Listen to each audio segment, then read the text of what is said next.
Vamos lá, continuando então a nossa provinha. A questão 5, reescrita de um trecho de um conto. Diz assim: agora continue a escrever a história O Gato de Botas a partir desse ponto. E tem aí um trecho do texto para que vocês continuem. Uma reescrita, ela é feita de acordo com a história original, ela não é inventada. Vocês precisam conhecer a história para poder escrever novamente o que vocês vão se lembrando. Para isso, vocês precisam conhecer a história, e é isso que eu vou fazer agora. Eu vou ler a história do Gato de Botas, que nós vamos utilizar na prova para vocês, tá bom? Então, prestem bastante atenção na história. O Gato de Botas é uma história dos irmãos Grimm.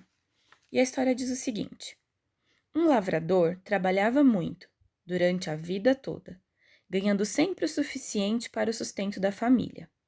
Quando faleceu, deixou sua herança para os filhos, um sítio, um burrinho e um gato.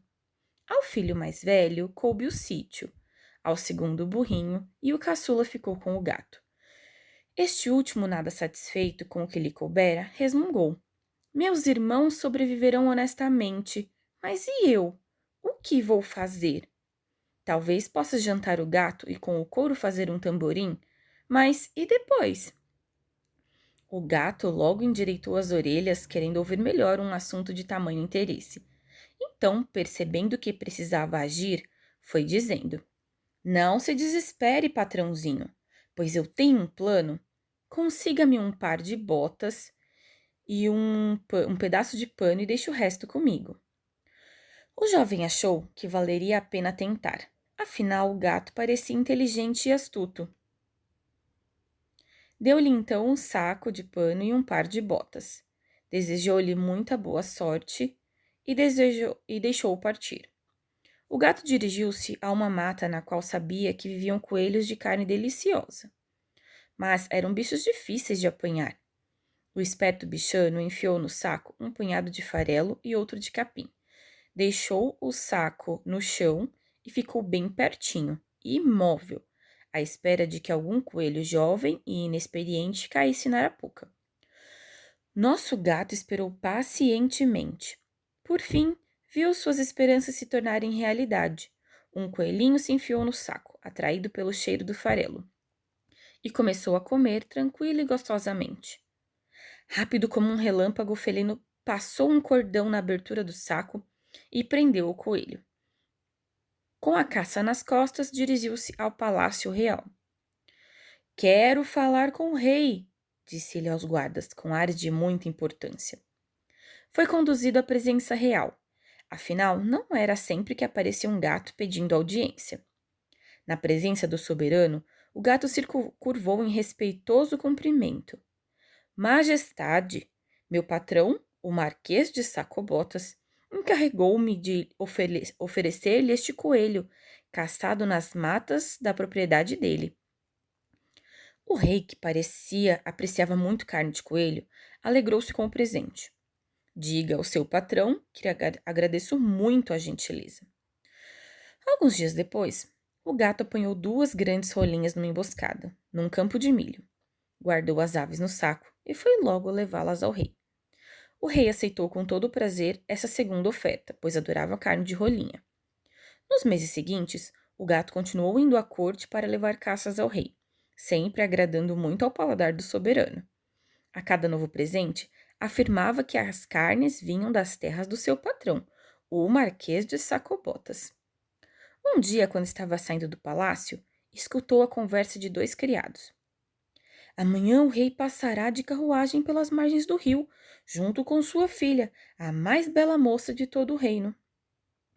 O gato correu logo ao patrão, dizendo: patrãozinho, patrãozinho, se seguir os meus conselhos, poderá se tornar rico, nobre e feliz. E o que eu deverei fazer? Perguntou o jovem patrão, confiante no gato que herdara.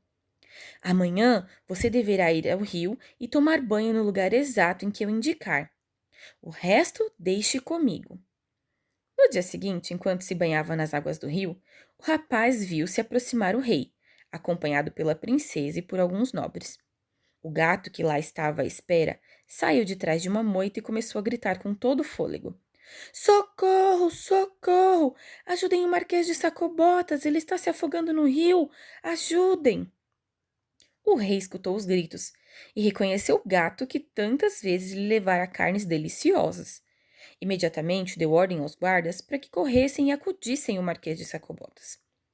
Enquanto o jovem estava sendo retirado do rio, nosso gato se aproximou da carruagem real, dizendo com o ar mais entristecido do mundo: Majestade, o meu patrão estava tomando banho no rio e chegaram uns ladrões que levaram toda a roupa dele.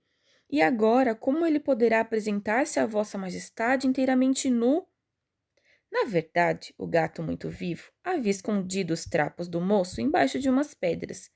Mas o rei, penalizado, ordenou a um de seus guardas que corresse ao palácio e pegasse umas roupas para o pobre marquês espoliado. A roupa trazida era esplêndida.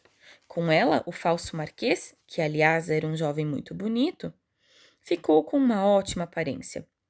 Logo a princesa se apaixonou pelo jovem e o rei convidou-o a subir na carruagem, para juntos continuarem o passeio. Mas e o gato? O gato, contente com o sucesso inicial do seu projeto, correu na frente da carruagem, que avançava lentamente. Um pouco adiante, viu um grupo de lavradores capinando. O gato fez uma careta bem feia e gritou com um vozeirão ameaçador: Atenção! O rei passará aqui já já. Se vocês não disserem que esse campo pertence ao Marquês de Sacobotas, serão todos demitidos. Assustadíssimos, os coitados juraram que obedeceriam. Quando o rei curioso perguntou aos lavradores a quem pertencia aquele belo campo, estes responderam a uma só voz: ao senhor Marquês de Sacobotas. E o rei parabenizou o seu convidado pela beleza e fertilidade de suas terras.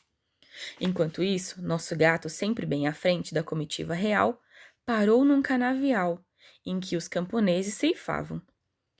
Atenção! Daqui a pouco o rei passará por aqui. Vocês vão dizer a ele que este canavial pertence ao Marquês de Sacobotas. Se não disserem, serão todos presos. Assustados, os cortadores de cana prometeram obedecer. E assim fizeram também os criadores de porcos, os vaqueiros, os cultivadores de uvas e tantos mais que o gato encontrou em seu caminho. Tudo pertencia ao Marquês de Sacobotas, e a estima do rei pelo novo nobre crescia a cada quilômetro percorrido. Sempre à frente, o gato chegou a um castelo no qual vivia um terrível mago, muito rico. A ele pertenciam todas as terras que o esperto gato atribuíra ao Marquês de Sacobotas. O gato, sem dúvida, precisava com urgência de uma nova ideia brilhante. Como ideias não lhe faltavam, pensou um pouquinho e pediu para ser levado à presença do mago. Assim que chegou ao salão, curvou-se respeitosamente e começou a fazer elogios. Eu estava passando por essas bandas, meu senhor, e achei que era meu dever homenagear o mais poderoso mago da região. Ouvi falar que o senhor pode se transformar em qualquer animal, mas eu duvido que isso seja verdade. Quer ver? Respondeu o mago, irritado com a provocação. Em um instante, no lugar do mago estava um leão rugindo com sua grande boca aberta. O gato levou tamanho susto que por pouco não caiu para trás. E agora está convencido, seu gato? Bem, senhor, até certo ponto. Não deve ter sido tão difícil, grandalhão como é, transformar-se em um animal enorme. Eu só queria ver se conseguia se transformar em um animal pequeno, como um ratinho, por exemplo. Que tal? Consegue? Eu consigo me transformar em qualquer animal, ouviu bem? Gritou o mago. E logo ele virou um ratinho, que começou a correr veloz pela sala toda. Com toda a sua astúcia, o gato o devorou numa só bocada. A carruagem real já estava chegando ao castelo. O rei, curioso, quis visitá-lo. O Marquês de Sacobotas nem sabia o que fazer. Por sorte, o gato logo apareceu, cumprimentando. Bem-vindo, majestade, ao castelo do Marquês de Sacobotas. O rei ficou admirado. Oh, não me diga, Marquês, que também este belo castelo lhe pertence? E não falava nada, hein? O rei entrou no castelo, acompanhado pelo marquês e pela princesa. No salão principal do luxuoso castelo havia uma comprida mesa, na qual já estava servido um maravilhoso banquete. Os recém-chegados, inclusive o gato, comeram e beberam a fartar, satisfazendo a fome após tão longo passeio. No final da refeição, o rei, que já estava percebendo os olhares apaixonados da filha para o jovem marquês, tão rico e tão belo, disse: Meu caro marquês, vejo que minha filha tem por você muita simpatia. Se sentir o mesmo por ela, então ofereço-lhe a sua mão. Não cabendo em si de felicidade, o jovem logo respondeu que sim.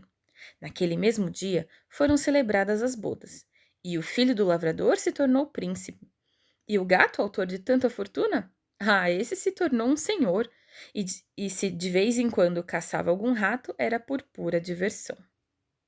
Muito bem, essa é a história do Gato de Botas. Então, a parte que vocês vão escrever, eu vou ler novamente, é bem pequenininha, tá?